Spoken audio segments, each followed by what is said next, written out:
Le thème de la soirée, c'est la rentrée, comment fixer ses priorités. Comment est venue un peu l'idée de fixer ce thème-là et d'en parler? C'est que vous, comme jeune professionnel parisien, là, vous êtes quand même assez sollicité.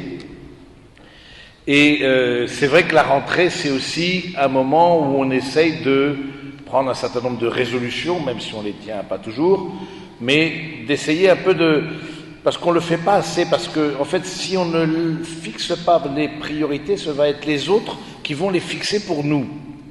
Et c'est d'une certaine manière vivre par procuration. Et ça, c'est pas juste. Si le Seigneur nous a donné une intelligence et une volonté, c'est bien pour nous en servir. Et donc, du coup, fixer ses priorités, c'est aussi, dans le tourbillon de cette vie parisienne, fuir un certain activisme.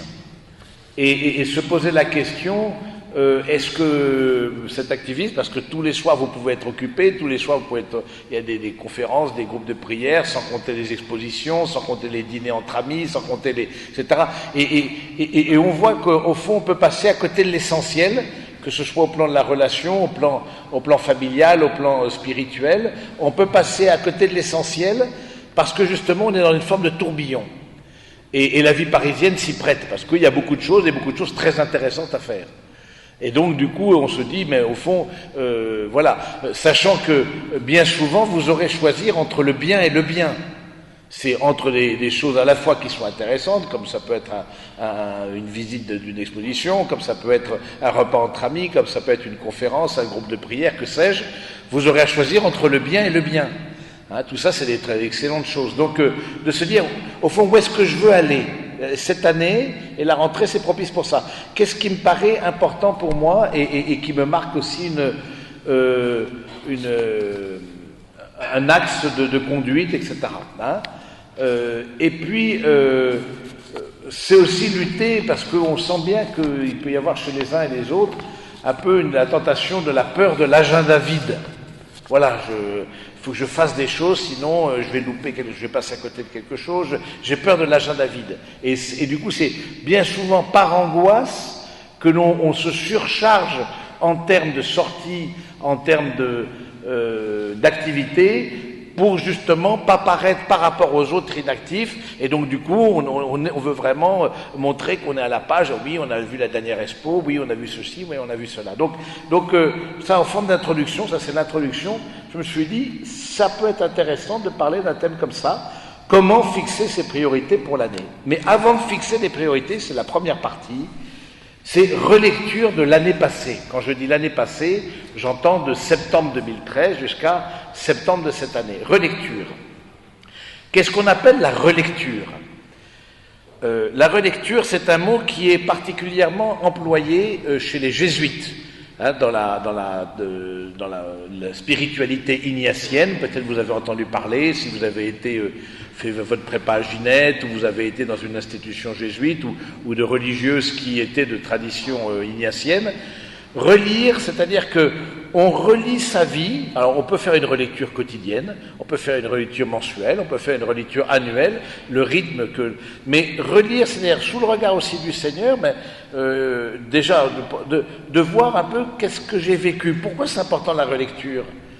Parce que nous avons tendance à enchaîner les choses sans en tirer les conséquences. C'est-à-dire, nous avons tendance de vivre les choses, on vit des belles choses, des choses intéressantes ou des choses difficiles, mais on ne prend jamais ce recul nécessaire que nous donne la relecture et qui nous permet de dire, voilà, qu'est-ce que j'ai vécu, qu'est-ce qui m'a construit, qu'est-ce que je ne voudrais pas revivre. Et dans le bureau de Spi & Spi, puisque comme association Spi & Spi a aussi un bureau, eh bien chaque année je propose aux membres du bureau un temps de relecture par rapport à leur engagement dans l'association. Et je propose par rapport à 4 pistes que je vous livre maintenant. Premièrement, qu'est-ce qui m'a dynamisé dans cette année et que j'aimerais vivre et revivre. Voilà, de se dire, poser la question. Qu'est-ce qui m'a dynamisé? Qu'est-ce qui a été source de joie, d'espérance? Qu'est-ce qui a été source de croissance dans ma vie? Qu'est-ce qui m'a aidé à vivre ma vie chrétienne et humaine, ma vie de foi? Qu'est-ce qui m'a donné le goût d'avancer? et que je voudrais continuer pour cette année. Donc première chose, partir aussi de ce qui m'a construit les sources de bonheur. Deuxième point, qu'est-ce qui m'a dévitalisé? Qu'est-ce qui a été au contraire source, un frein, un obstacle, qui a été au fond une source de difficulté, d'angoisse, que j'ai vécu cette année et que je ne voudrais pas revivre l'année prochaine. Donc qu'est-ce qui m'a dévitalisé? Qu'est-ce qui m'a tiré vers le bas? Troisième point, qu'est-ce qu'il me semble important de clarifier? De clarifier, c'est-à-dire qui me laisse interrogatif. Ça peut être dans les relations familiales, relations amoureuses, relations de travail, amicales. Ça peut être.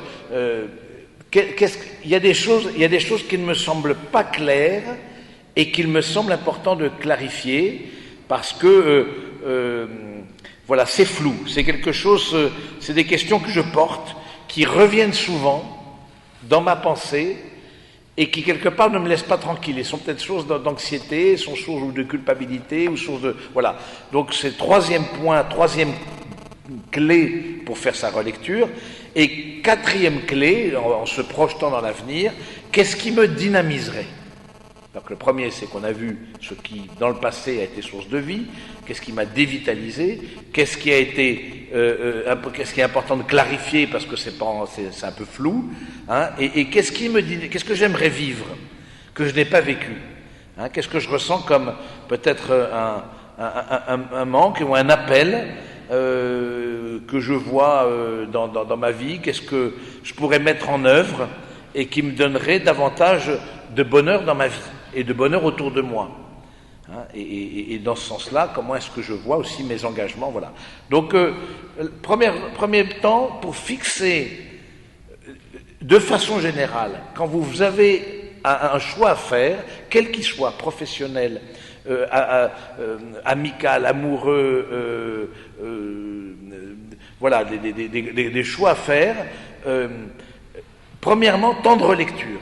Il faut que ce soit, une manière habituelle. Vous voyez, et ça, je trouve que les jésuites, de ce point de vue-là, c'est très humain, j'allais dire. C'est à base, on dirait, c'est les jésuites, mais il se trouve que, justement, parce que justement, Ignace de Loyola, le fondateur des jésuites, justement, vous voyez, dans la relecture, dans un regard de foi, parce qu'on le veut voir dans une dimension humaine, mais dans un regard de foi, où au fond, où est-ce que le Seigneur a agi dans cette vie dans cette année qui a été passée? Où est-ce qu'il a agi? Où est-ce que je vois aussi ça, quelque part, des appels qui me sont lancés? Mais si je ne prends pas ce temps à la fois de silence, alors cette relecture, elle peut se faire avec quelqu'un qui a un peu l'habitude de ça, que vous connaissez, soit un religieux, un prêtre, quelqu'un dont vous estimez le discernement, vous pensez que qu'il y a ça peut être quelqu'un dont vous estimez une certaine sagesse et clairvoyance, et avec qui vous faites ça, du coup vous lui apportez, vous faites la relecture. Et du coup, c'est intéressant de faire ça, de pas être. Bon, on peut déjà se faire ça seul, c'est bien, mais c'est bien aussi de se faire accompagner pour ce temps de, parce que ça apporte un regard extérieur, parce que précisément, nous n'avons pas toujours la lumière pour nous-mêmes. Hein, je me souviens, peut-être ceux qui connaissent plus la communauté, étaient au courant qu'on a un des pères, notre doyen là, qui est retourné vers le Seigneur la semaine dernière. Qui était mon maître des novices et qui a été le père spirituel, c'est-à-dire qui a accompagné spirituellement durant toute sa vie, il est mort à 90 ans, toute sa vie des dizaines et des dizaines de personnes, mais il disait, pour moi-même, je n'ai pas la lumière. Pour moi-même, je n'ai pas la lumière. Il était une lumière très claire, et ça, on a fait une veillée pour faire mémoire de lui, de toute la fécondité de son ministère de prêtre. Il a été une lumière pour beaucoup, mais il dit, mais pour moi, je n'ai pas la lumière, j'ai besoin d'être aidé. Donc je trouve ça intéressant de se dire que ce temps de relecture, se poser la question, avec qui je pourrais le faire? C'est-à-dire, je le fais seul, je prends un temps, voilà, la grille que je vous ai donnée, hop, je prends un temps, en silence. Il ne faut pas faire ça dans le métro, non, c'est vraiment en silence. Et puis ensuite, je l'apporte à quelqu'un avec qui je peux, de dire qu'est-ce que vous en pensez, comment vous voyez, est-ce que j'ai, pour justement, Ma manière de discerner est correcte. Est-ce que ça vous paraît correct comme manière? Parce que qui dit fixer les priorités dit discernement, forcément. Ça demande un discernement, un travail de l'intelligence et du cœur. Mais si je ne prends pas ce temps de relecture sur ce que j'ai vécu, évidemment, ça ne peut pas, disons, on peut prendre des décisions, mais en tout cas, je trouve qu'il y a quelque chose qui nous manque. Et surtout de ne pas enchaîner les choses sans voir comment ça nous a construit ou comment, au contraire, ça nous a éloignés de notre objectif. C'est ne pas enchaîner les choses. Moi, je trouve qu'on est beaucoup dans l'enchaînement de choses, parfois très sympathiques, etc. Bon, les vacances, par exemple, vous avez vécu, certains sont allés sur des bateaux, j'ai l'impression. Bon, voilà, ils sont allés sur des bateaux. Bon, bah, voilà, on fait une croisière, hop, qu'est-ce qu'on a vécu pendant cette croisière? Relecture de la croisière, voilà, bon, oui, un peu que ça devienne une deuxième nature, vous voyez, ou un temps famille, relecture du temps famille, un temps, je sais pas quoi, vous avez été faire crapahuter, je sais pas quoi, dans le désert, faire, voilà, un trek ou quoi, bon, bah, relecture du trek. Vous voyez, tout est objet de relecture quelque part. Et je trouve que ça donne une vraie intelligence et ça fait qu'on se construit. Vous voulez, humainement, comme homme, comme femme, vous vous construisez spirituellement. Vous voyez, c'est petit à petit c'est comme une forme de sédimentation. Voilà, vous dites, tiens, ça je l'ai vécu, je vois ce que j'ai vécu. Ça vous aidera aussi à poser des choix pour l'avenir et ne pas être dans la panique ou l'angoisse ou le fait de manquer quelque chose parce que tout le monde y va, il faut que j'y sois, donc ça c'est vivre par procuration. Voilà, c'est peut-être tout le monde y va, très bien, mais c'est peut-être pas là où je suis appelé à aller. Deuxième, ça c'était la première introduction. Deuxième, j'ai pas eu le temps de faire la petite feuille que je fais d'habitude là, pardon, mais bon. Deuxième, première partie de la relecture. Deuxième chose, la manière de prendre les décisions. Les étapes de la prise de décision. Deuxième partie. Les étapes de la prise de décision. Alors peut-être certains, ça va être une redite parce qu'ils m'ont écouté s'ils sont venus à la retraite discernement, etc., à l'abbaye, mais il y a 3 étapes de décision. Quand j'entends des décisions importantes, des décisions professionnelles, des décisions amoureuses, des décisions par rapport à... Bon, s'il faut choisir entre un pain au chocolat ou un pain au raisin, on n'a pas besoin forcément d'avoir une relecture et la dernière fois que j'ai mangé un pain au raisin, comment je l'ai vécu, etc. Bon, du coup, bon, voilà, ça serait un peu le... Mais non, voilà, on parle de... Il y a 3 grands choix à faire dans la vie, il n'y en a pas 40, il y en a 3. Il y a premièrement le choix professionnel, qui mine de rien, même si on peut changer de profession, mais quand même guide beaucoup et occupe beaucoup de notre temps, le choix professionnel, de la profession. Deuxièmement, le choix de l'état de vie, ce qu'on appelle l'état de vie. Dans l'Église, on considère qu'il y a 2 états de vie, il y a l'état marié et l'état de consacré, le choix de l'état de vie, ma vocation, à quoi le Seigneur m'appelle, et troisièmement, le choix de Dieu dans sa vie. Là où, je ne sais pas où vous en êtes dans votre vie spirituelle, ni d'où vous venez, etc. Bon, peut-être, et ça, PSP volontairement se veut tout à fait ouvert de ce point de vue-là, mais voilà, c'est quand même les 3 choix à faire dans sa vie, où est-ce que... voilà. Alors, quelles sont les étapes de la prise de décision, de toute prise de décision un peu conséquente? Premièrement, la première étape, c'est écrire noir sur blanc la décision à prendre. C'est-à-dire, qu'est-ce que le fait d'écrire la décision à prendre, et du coup, quelque part que cette manière d'écrire puisse être une question fermée, c'est-à-dire que, vous savez que la différence entre une question ouverte et une question fermée, la question fermée, on répond par oui ou par non. C'est-à-dire, donc du coup, le fait de prendre une décision, d'écrire la décision à prendre, est-ce que sous forme interrogative, du coup, aide aussi au discernement, parce que, bien souvent, parce que j'ai mal posé la question au départ, je n'arrive pas à prendre la décision, parce que le problème a été mal posé au départ. Deuxièmement, le conseil. Le conseil, c'est-à-dire demander conseil. Là aussi, je trouve que nous restons souvent trop seuls par rapport aux décisions à prendre. Décisions amoureuses, décisions professionnelles, décisions familiales, des décisions spirituelles, j'en sais rien. Bon, on reste trop seul. Et dans l'Église, on a quand même cette grâce d'avoir des personnes auprès desquelles on peut aller, qu'on peut consulter, qui nous aident aussi quelque part à ce qu'on appelle l'accompagnement spirituel, hein, qui est beaucoup plus fréquent, j'allais dire, chez les orthodoxes que chez les catholiques, hein, qui nous aide justement d'avoir quelqu'un, le conseiller, et c'est pas lui qui prend la décision. Hein, il est juste là comme un miroir. Ensuite, vous pouvez faire autre chose. Mais en tout cas, c'est vrai que c'est une étape importante, la dimension de conseil. Ensuite, la troisième partie de la prise de décision, c'est ce qu'on appelle la délibération. Qu'est-ce que ça veut dire délibérer? Délibérer, c'est se dire à soi-même pourquoi est-ce qu'on prend la décision. Par exemple, vous voulez demander une augmentation à votre patron. Bon, alors tout ça, voilà. Du coup, vous pouvez demander conseil à un collègue, pour le coup. Il y a des gens qui sont un peu du métier, ça te paraît juste, ça te paraît pas juste, etc. Bon. Et ensuite, il faut délibérer, c'est-à-dire se dire à soi, c'est ce discours intérieur qu'on se fait à soi-même, qu'on va redire, hein, on voit parfois dans des films où les gens se parlent dans la glace, alors je lui dis ça, il me répond ça, etc., etc. Donc c'est aussi pour les déclarations d'amour, ça marche aussi. Donc du coup, je lui dis au fond, voilà, pourquoi est-ce que je délibère, je fais un discours intérieur, pourquoi est-ce que j'ai choisi telle option par rapport à telle autre? Pourquoi j'ai choisi telle branche de l'alternative plutôt que telle autre? D'où l'importance d'avoir bien posé le problème à la base. Donc, cette délibération... Parce que pourquoi ça?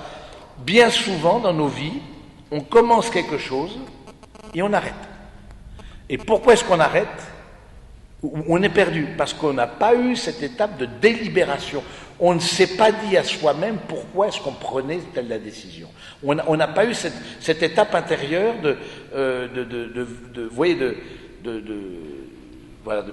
du pourquoi de la chose. Et donc du coup on s'est lancé parfois tête baissée, et c'est propre de la jeunesse qui, voilà, je vois le problème, sans demander conseil, sans délibérer, je passe à l'acte. Et du coup j'arrive au milieu du gué, oui mais bon au fond... oui, mais pourquoi je suis là? Ensuite, du coup, forcément, il y a des gens, soit ils ne sont pas d'accord, soit je rencontre des difficultés, soit on me critique, je ne sais pas quoi, et j'arrête. Et comme je ne sais pas pourquoi j'ai choisi de faire ça, je ne me le suis pas dit de façon très claire et très nette, eh bien j'arrête. Oui,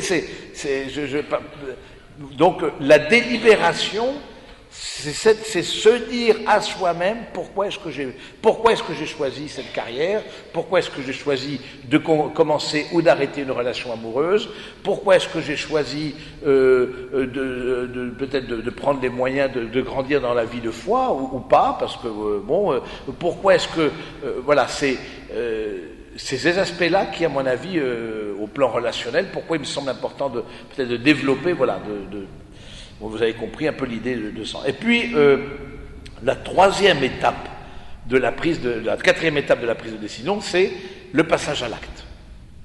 Il y a des personnes, ils posent le problème, ils demandent conseil, ils délibèrent, mais ils ne passent jamais à l'acte. Or, le discernement vise le passage à l'acte. Ça vise le passage à l'acte. C'est-à-dire, c'est fait pour agir. Quand on discerne pour agir, on ne discerne pas simplement, parce qu'il y a des personnes, on voit bien, ensuite il faut une reboucle, non ben non, j'ai peut-être pas assez demandé conseil, ah ben je vais voir quelqu'un d'autre, puis je vais voir quelqu'un d'autre, puis là fortement, les gens que vous allez voir, avec ce qu'ils sont, disent ce qu'ils ont, vous leur apportez une question, puis voilà, ils réagissent, et puis un deuxième réagira autrement, et un troisième pareil. Du coup, ou des personnes qui disent ah non mais il faut encore, je dis, il faut que j'y pense, ils sont dans la délibération, hein, c'est ce qu'on appelle les velléitaires. Les velléitaires, ou ceux qui procrastinent, hein, les procrastinateurs, c'est un mot très, très à la mode, c'est-à-dire ceux qui remettent au lendemain ce qu'ils pourraient faire le jour même. C'est ça. Oh mais non, mais c'est plus tard. Non. Du coup, c'est le passage à l'acte. Et le passage à l'acte conforme à la fois surtout conforme à la délibération. Parce que je me suis donné les raisons d'agir, ben du coup, clac, je trace un chemin. Vous voyez, je construis une vie. J'ai demandé conseil, je vérifie, et puis bon, donc voilà. Donc c'est ce qu'on appelle les étapes de la prise de décision. Troisième partie, ça va, ça va pas trop vite, c'est bon. Troisième partie, c'est quels sont les choix qui se présentent à moi aujourd'hui. Un peu revenir sur la première étape de la prise de décision. Quels sont, au fond, poser le problème, quels sont les choix qui se présentent à moi aujourd'hui, hein, au niveau personnel. Il y a des choses où j'ai une marge de manœuvre, il y a des choses qui quelque part s'imposent à moi. Des questions, j'appartiens à telle famille, j'ai telle santé, il se trouve que je suis dans tel travail et que bon, c'est ce qu'on appelle les circonstances et les nécessités. Hein, j'aime bien cette phrase du philosophe Pascal, hein, Blaise Pascal, que vous avez certainement étudié, plus jeune, qui dit les circonstances et les nécessités, c'est-à-dire quelque chose que je n'ai pas forcément choisi, les circonstances et les nécessités, voilà mes maîtres spirituels. Voilà, ma famille, elle est comme ça.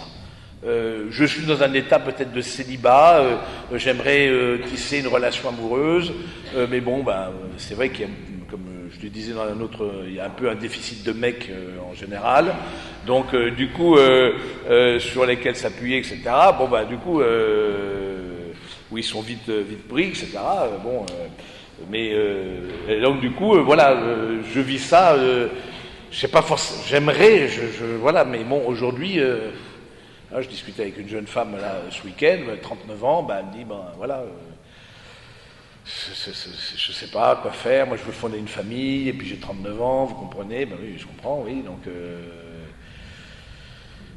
circonstances et nécessités. En même temps, on ne va pas prendre le premier venu dans la rue, hop, on y va, non, ça ne veut rien dire.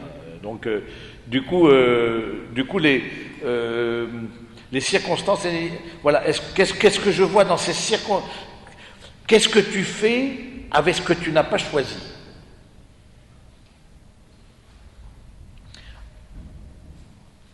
En quoi ça peut être aussi un lieu de fécondité pour ta vie? En quoi tu peux porter du fruit avec ça? Quelque part, accueillir aussi, pour ceux d'entre vous qui ont la foi, accueillir de la main du Seigneur ses circonstances et ses nécessités. Non pas être dans la perpétuelle, comment on appelle ça, regret ou râlerie ou ressasser toujours, mais pourquoi moi, pourquoi ça m'arrive, c'est injuste, c'est trop injuste, etc., comme Calimero. Bon, non, voilà, ça fait pas avancer. Vous voyez, typiquement, ça fait pas. Avec cette circonstance et ces nécessités, en quoi je peux porter du fruit? On verra après, c'est une clé capitale pour les prises de décision. En quoi aussi le Seigneur m'attend là? En quoi ça? Je n'ai pas choisi. Je voudrais, pour moi, typiquement fonder un foyer, je trouve personne, ou ça n'a pas marché, j'ai eu des histoires, mais bon, douloureuses, et puis bon... voilà, quand on a été échaudé, voilà, on s'y reprend, on regarde un peu à 2, voire 3 fois avant de recommencer. Bon, voilà, donc au fond, derrière ça aussi, c'est rentrer dans une espérance. Il n'y a pas de vie sans vocation, il n'y a pas de vocation sans mission, il n'y a pas de mission sans fécondité. Si je suis sur terre, d'une manière ou d'une autre, c'est pour porter du fruit. Donc, c'est pas le fruit du hasard et de la nécessité, hein, comme disait Jacques Monod dans son livre. Le hasard, on n'est pas le fruit du hasard et de la nécessité, non. Nous sommes fruits d'une volonté, d'un amour, pour nous chrétiens en tout cas, c'est très clair, et on n'est pas les seuls à le penser, on le partage aussi avec tous ceux qui partagent la foi monothéiste. Voilà, on est le fruit d'un amour et d'une volonté d'amour sur nous. Si on est sur cette terre, donc voilà. Ne passons pas à côté d'une fécondité, ne passons pas à côté de notre vie. Ne passons pas à côté de notre existence, tout simplement parce qu'on est on ressasse, parce que on est toujours dans la râlerie, on est dans voilà.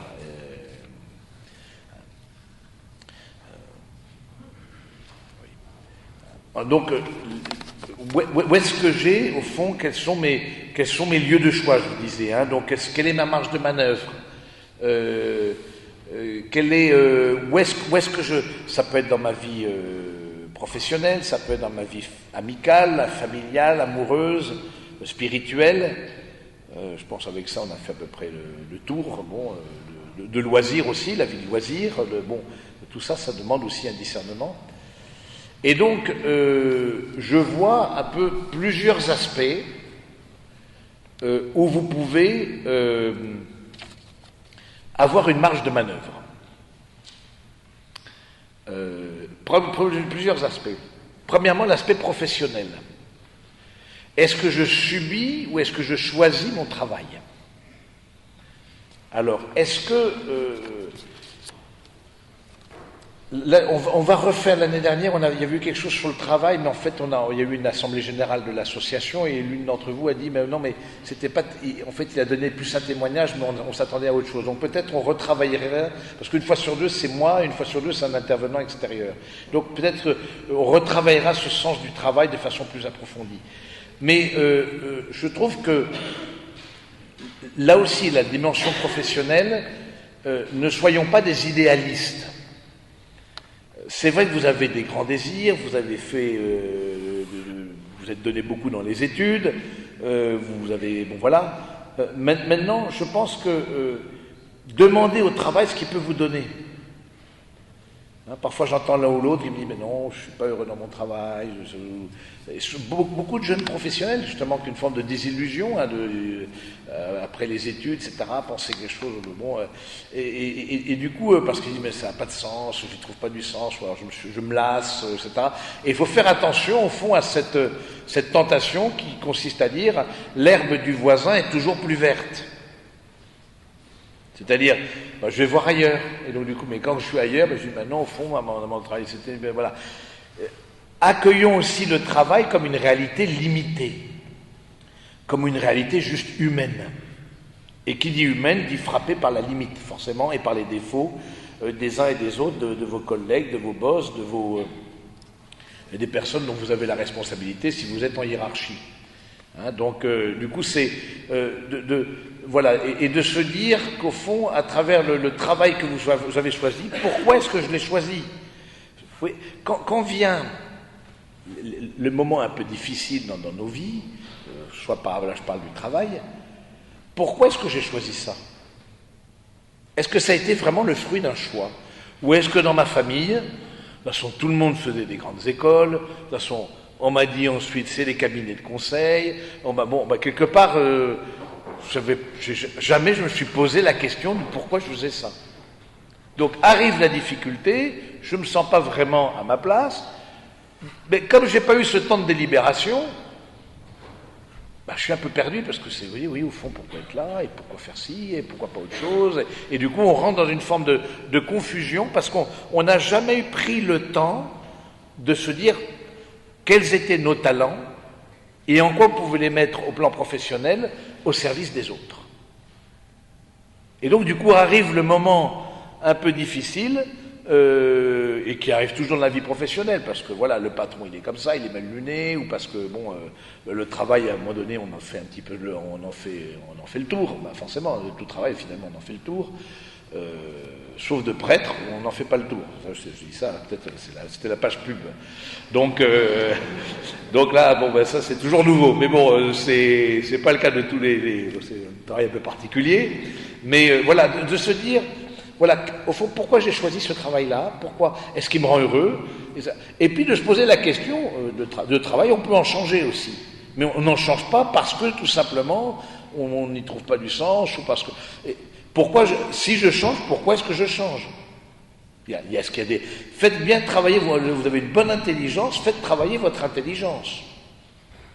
C'est aussi un don de Dieu, l'intelligence. C'est en cela que nous sommes à son image et ressemblance, parce qu'on est capable d'aimer et capable de comprendre. C'est ça, l'image et la ressemblance de Dieu. Capable d'aimer, on a une intelligence et un cœur. Voilà. Et donc, du coup, voilà. Donc, la question du travail, en tout cas, je trouve que, attention au changement pour le changement, attention à l'idéalisation, parce qu'on idéalise un peu toujours quand on est étudiant la vie professionnelle. là aussi, en quoi, là où je suis, je peux porter du fruit et je peux faire avancer ce monde dans le sens de la justice et de la fraternité. En quoi je peux faire avancer les choses. Peut-être je ne pourrais pas, je veux dire, s'il y a des cultures d'entreprise qui vous détruisent, où c'est le management à la pression, au stress, etc., où c'est la compétition, les personnes, etc., qui est une émulation, c'est normal, c'est ça qui fait avancer le schmilblick. Mais que dans la culture d'entreprise qui est, on fait venir, je ne me rappelle plus, j'avais lu ça, il y a une grande messe de l'entreprise, etc., et on fait venir sur la scène et on annonce les résultats de chacun sur la scène, devant 500 collaborateurs. Oui, ça c'est juste pas possible. C'est bon. Alors voilà, parce qu'on estime que ça contribuera à l'émulation. Oui, ça peut aussi détruire quelqu'un. Donc du coup, voilà, posez-vous la question, est-ce que c'est une entreprise est-ce que c'est un travail qui me convient, est-ce que c'est quelque chose qui me convient, vers où aller, etc., etc. Vous donnez aussi la possibilité peut-être d'autres orientations éventuellement.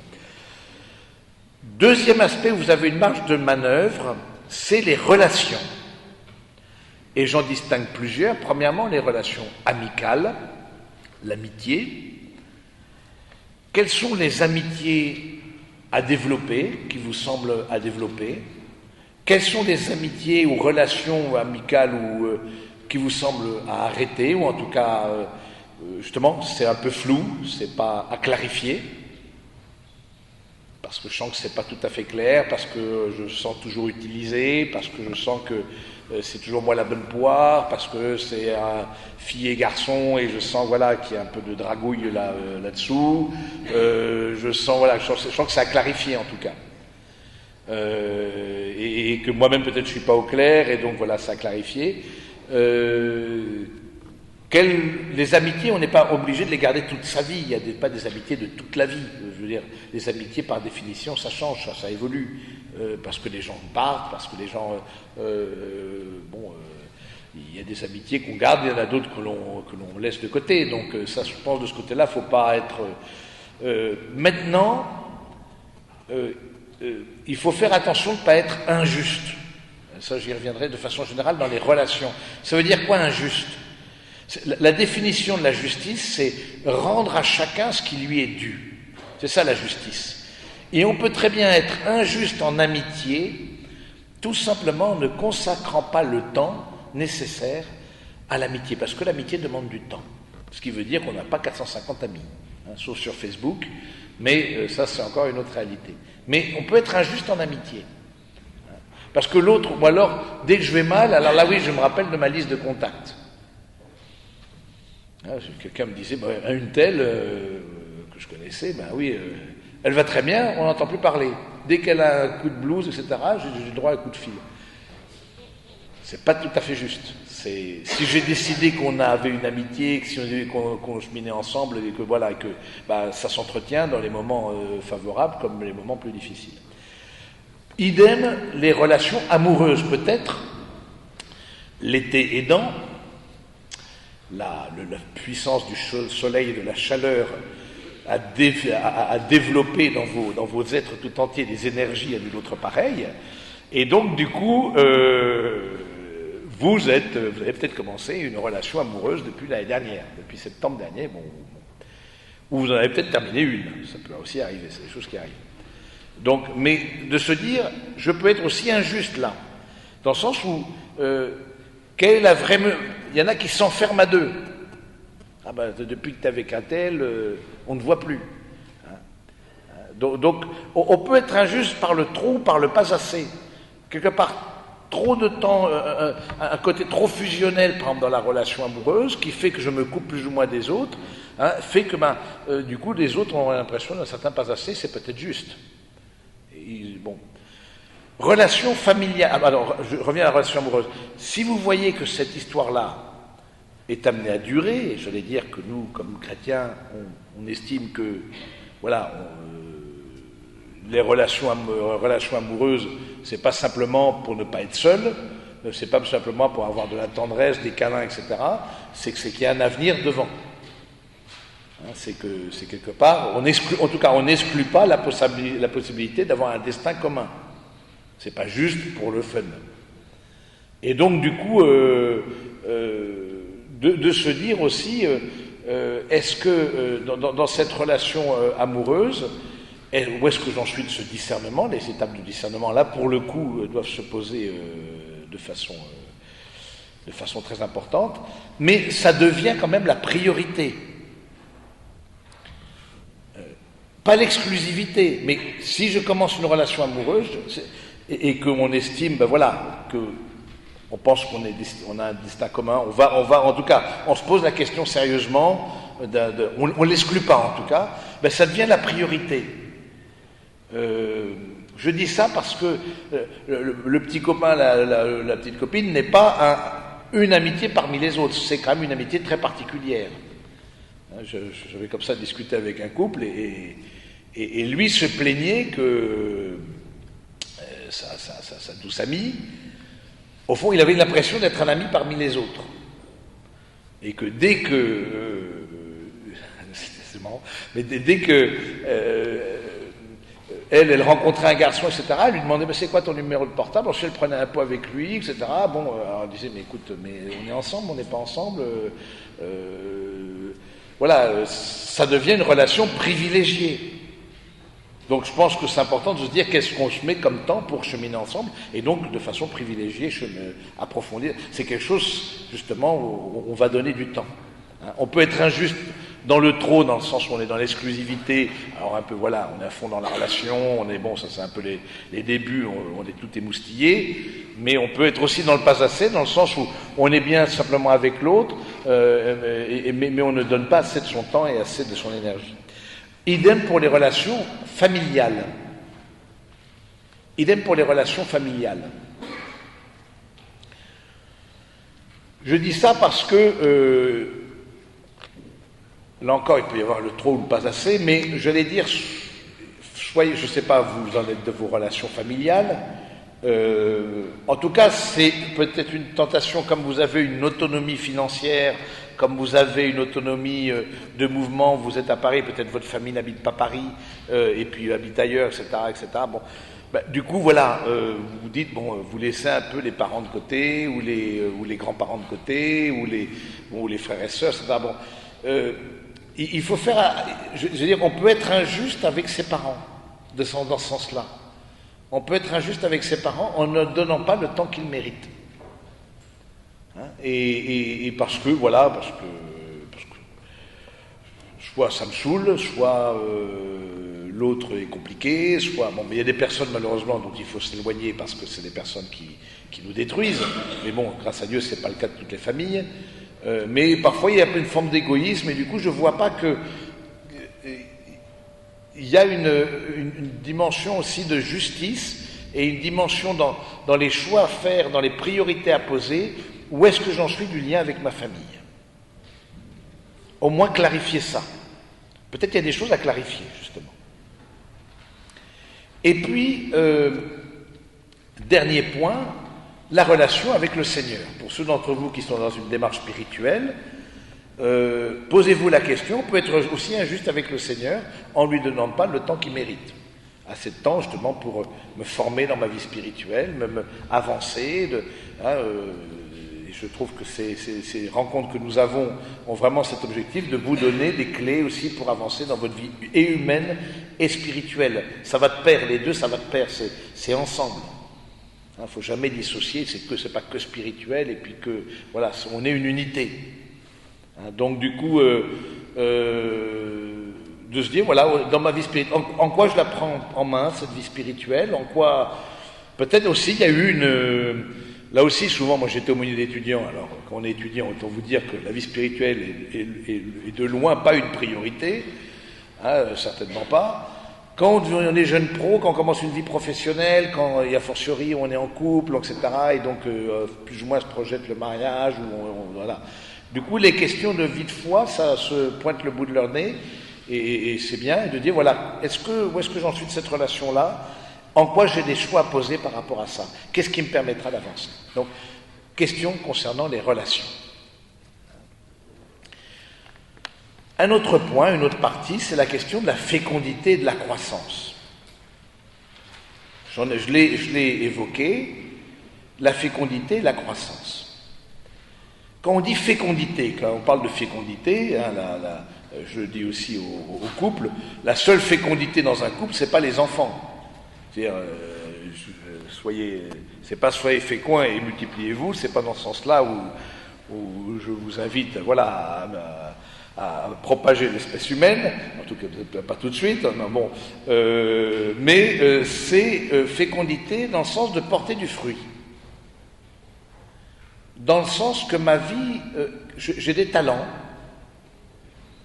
j'ai des grâces que j'ai reçues, j'ai des capacités, en quoi je peux les faire fructifier? En quoi je peux les faire développer? En quoi déjà j'ai pris conscience de mes talents? C'est marrant, il y a certains qui sont incapables de dire leurs talents. Ah ben non, moi non. Alors, soit parce qu'ils pensent que c'est de l'orgueil, alors que c'est pas de l'orgueil, les talents, on les reçoit, on a des talents d'écoute, on a des talents d'organisation, on a des talents de relation. Justement, il y a des gens qui ont des facilités de relation déconcertantes, vont avec le premier venu dans la rue, lui parlent, etc. Une facilité on a des talents de musique, de ce que vous avez pu avoir, on a des talents d'organisation, il y a des talents en nous. Repérons les talents qui sont en nous et voyons en quoi ces talents-là, au fond, je les mets en pratique. Hein, vous vous rappelez la parabole des talents, hein, de Jésus qui parle, les talents qui sont donnés. Le mot talent, en fait, c'est aussi un jeu de mots parce que c'était une pièce de monnaie aussi, une valeur monétaire du temps de Jésus, hein, le talent. Et donc, du coup, en quoi ces talents-là, je les fais fructifier. Et puis, c'est intéressant, si vous vous rappelez, vous avez certainement en tête la parabole des talents, il donne à un premier 5 talents, et lui, il lui en redonne 10, à un deuxième, il lui en redonne 2, il lui en redonne 4, et à celui à qui il a donné 1, eh bien, il lui redit, il dit, voilà ton talent, le voilà, ce que tu m'as donné, on est quitte maintenant. Et Jésus a une parole très forte, il dit, serviteur mauvais. Tu aurais pu le mettre à la banque et lui faire porter du fruit. Hein, serviteur mauvais. Donc du coup, je trouve ça intéressant de se dire que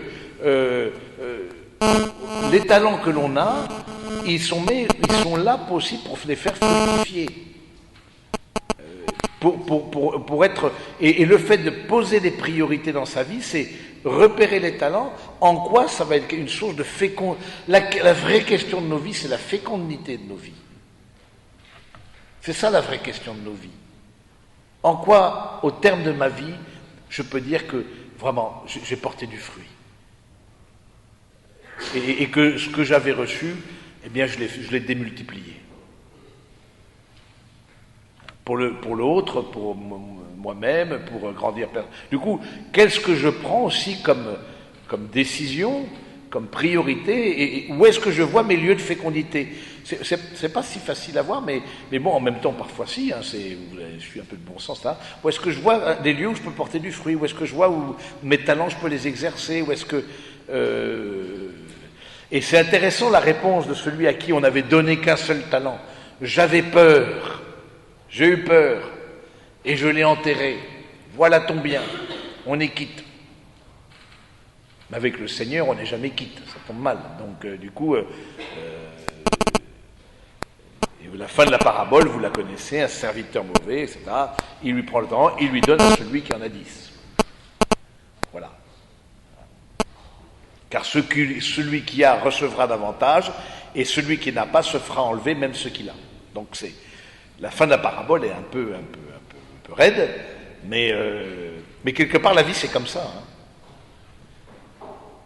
La vie, c'est comme ça. Il y en a qui vivent en termes de fécondité, mais quelque part, plus avancent, plus ils rayonnent, plus ils sont féconds, plus dilatent, j'allais dire, ça, autour d'eux, plus le bien se fait, et puis il y en a qui sont dans un peu rétrécissement, dans le repli sur soi, dans la peur. J'ai eu peur. Hein, J'ai eu peur. Quand je médite sur cette parabole, je pense toujours au livre de la Genèse. Vous vous rappelez, Adam, etc. Où es-tu? Après le péché originel, Adam, où es-tu? J'ai eu peur et je me suis caché. Qu'est-ce qui est le plus opposé à l'amour? C'est pas la haine, c'est la peur. Même si souvent la peur est source de haine. J'ai eu peur. Donc ça veut dire aussi, choisir la fécondité de nos vies, c'est choisir la confiance. Où est-ce qu'il y a des lieux où j'ai quelque part à lâcher prise, à m'en remettre, à avancer, à faire un pas?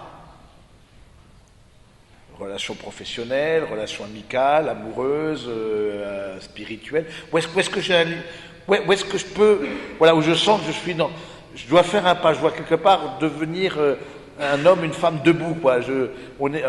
C'est un esprit de liberté, dit saint Paul, qui vous anime. C'est pas un esprit d'esclave. On n'agit pas selon la peur, on agit selon l'amour. L'amour bannit la peur, dit saint Jean. Vous vous rappelez la première lettre de saint Jean, l'amour bannit la peur. Et l'amour, c'est ça qui nous fait porter du fruit. Et là aussi, de se poser la question, en quoi j'ai des décisions à prendre par rapport à ça.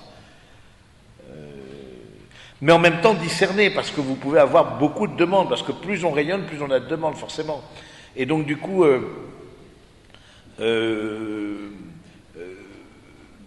discerner où est-ce que vous êtes, parce que c'est entre le bien, pour pas tomber dans l'activisme dont j'ai parlé, voilà. C'est aussi apprendre à dire non. Poser les priorités, c'est apprendre à dire non. La force du oui, elle n'a d'égal que la force du non. Ton oui est fort parce qu'il y a eu un non qui a été fort à autre chose.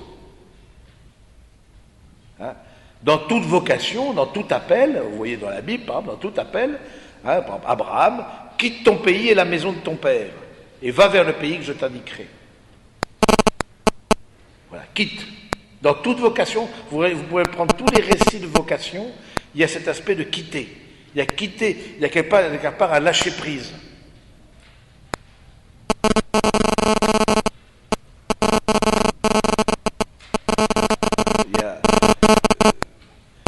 Si on est cramponné sur la sécurité, on est plus ou moins, bon, voilà, mais il y a un pas dans la confiance. Et du coup, à quoi je dis non? À quoi je renonce? Quand je me marie avec un homme ou une femme, l'idée c'est de renoncer aux autres hommes et aux autres femmes, par exemple. C'est un peu l'idée générale. Mais voilà, c'est la force du oui et aussi la force du non. Mais voilà, c'est à quoi je renonce et de ne pas avoir peur, quelque part, parce que je n'ai pas vraiment renoncé à quelque chose. Je n'ai pas dit, ben non, là j'y verrai pas pour telle et telle raison. Il faut aussi des étapes de décision pour dire non. Dont je vous ai parlé, le conseil, la délibération, la prise, le passage à l'acte. Bon, dire non, c'est aussi important. C'est pas parce qu'on dit non qu'on n'est pas gentil. Parfois, pour plaire, on dit oui à tout. Mais du coup, on dit oui à personne. C'est pas ça ceux qui aiment. C'est pas ça, la fécondité de nos vies, c'est pas dire oui à tout. Fécondité de nos vies, ça va être aussi accepter de dire non à des propositions qu'on me fait pour ceci, parce que je vois que c'est pas mon appel. Vous connaissez peut-être quand le pape François a été élu, il y a le conclave avec les cardinaux, etc. Et les cardinaux sont à la maison Sainte-Marthe, dans le Vatican, et la maison Sainte-Marthe, c'est une maison d'accueil spirituel, une maison de retraite spirituelle, qu'avait fait construire Jean-Paul II. Et du coup, ils sont là, etc.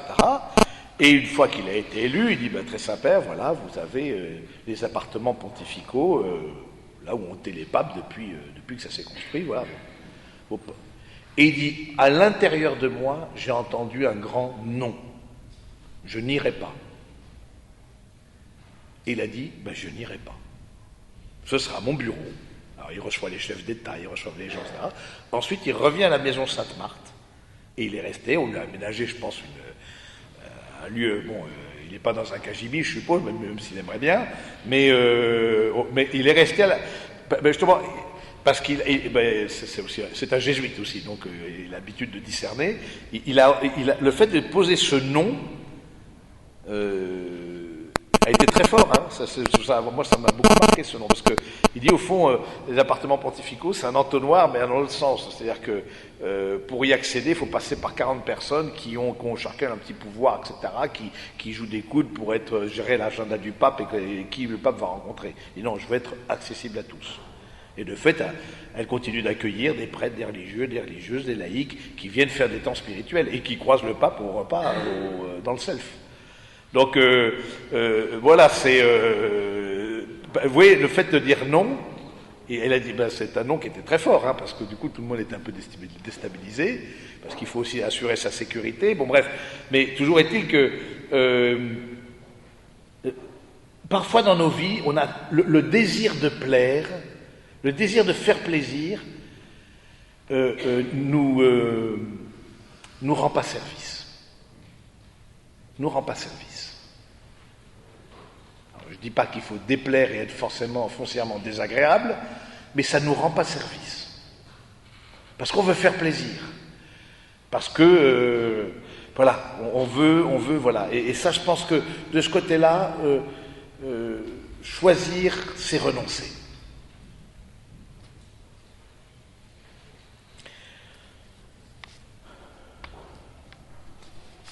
Alors, maintenant,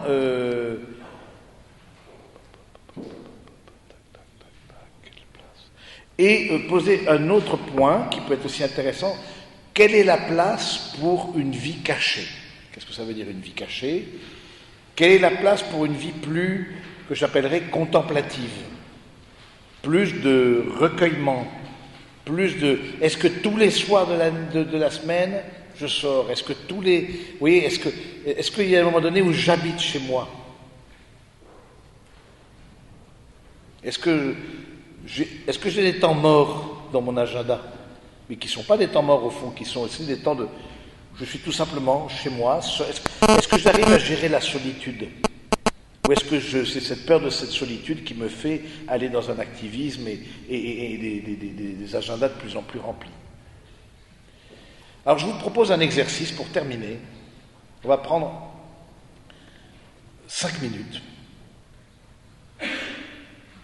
et que vous vous posiez la question, 5 minutes c'est court mais en silence, 5 minutes.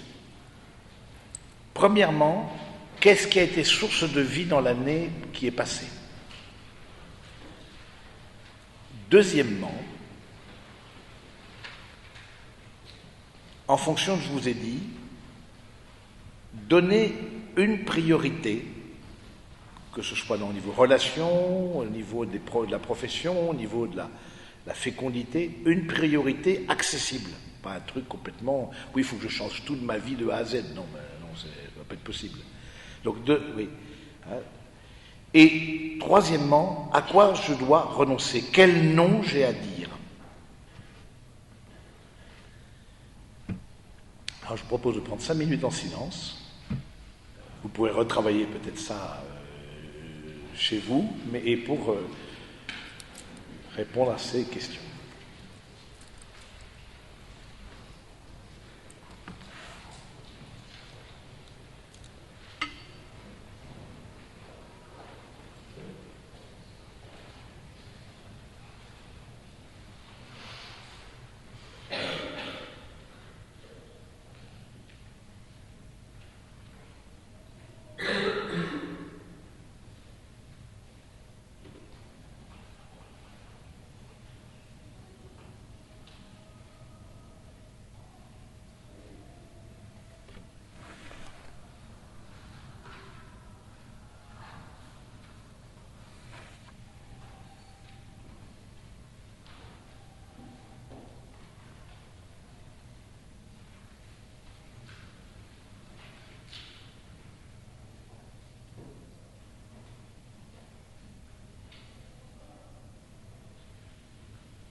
Alors, je vous interromps dans votre méditation, vous pourrez la continuer, les 5 minutes sont déjà passées. Est-ce que vous avez quelques questions ou éclaircissements par rapport à ce que je vous ai dit concernant justement fixer ses priorités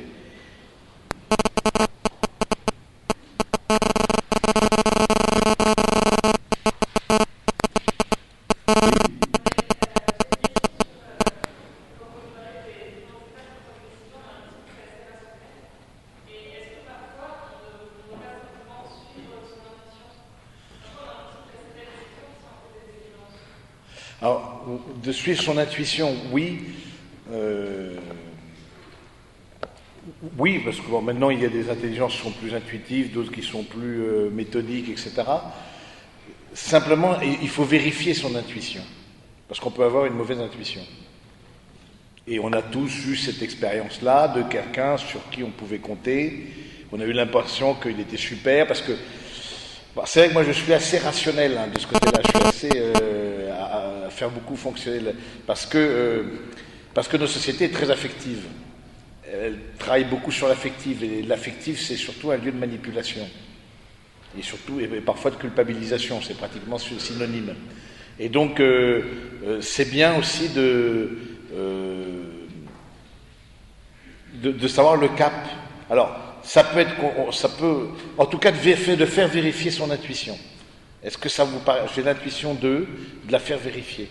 Parce que arrive le moment peut-être difficile, dans une relation, dans un travail, et puis on a une deuxième intuition, puis il y a des gens qui ont des intuitions tous les 5 minutes et qui sont parfois contradictoires. Donc du coup, il n'y a pas vraiment de ligne directrice, quoi. Mais oui, pourquoi pas suivre son intuition, oui. Mais de la faire vérifier, quoi. Je ne l'ai pas dit, et relire. Et relire après la décision qu'on a prise grâce à l'intuition. C'est là où on voit qu'on a une bonne intuition. Il y en a qui ont un bon jugement, qui ont un bon discernement. L'intuition, c'est aussi discernement. L'intuition, c'est plus, voilà, ça passe pas forcément par le rationnel, c'est plus de l'ordre du ressenti, c'est plus de bon. Il y a des gens qui ont une bonne sensibilité de ce côté-là, ils perçoivent bien les choses. Mais c'est toujours bien de relire la décision que je l'ai prise grâce à l'intuition. Est-ce qu'au fond, si chaque fois mon intuition me conduit dans le mur, ben, c'est peut-être bien de changer un peu de manière de faire.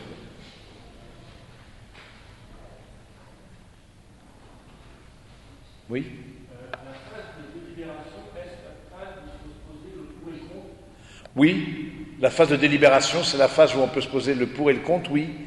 Oui, je pense que justement on a posé la question on a posé un vrai problème, donc dans une question fermée, de oui ou non, ben, on demande conseil, on a un éclairage, sachant que le conseil, c'est pas lui qui prend la décision. Et la délibération, c'est là où on met le pour et le contre. C'est qu'on peut faire, certains font comme ça, méthodiquement, oui, pour, contre, clac, clac. Bon, pourquoi pas? Ensuite, si ça vous aide de mettre par écrit, pourquoi pas? Mais c'est justement, c'est la phrase où on exprime les différentes alternatives face auxquelles je suis confronté, et avec leurs points forts, et puis de dire, voilà, il me semble que, paf, ça me semble l'emporter. C'est important d'avoir des raisons d'agir. Donc c'est important d'avoir des raisons de croire. On ne croit pas en des raisons, mais on a des raisons de croire. La foi n'est pas irrationnelle. Donc ça, c'est encore un autre sujet.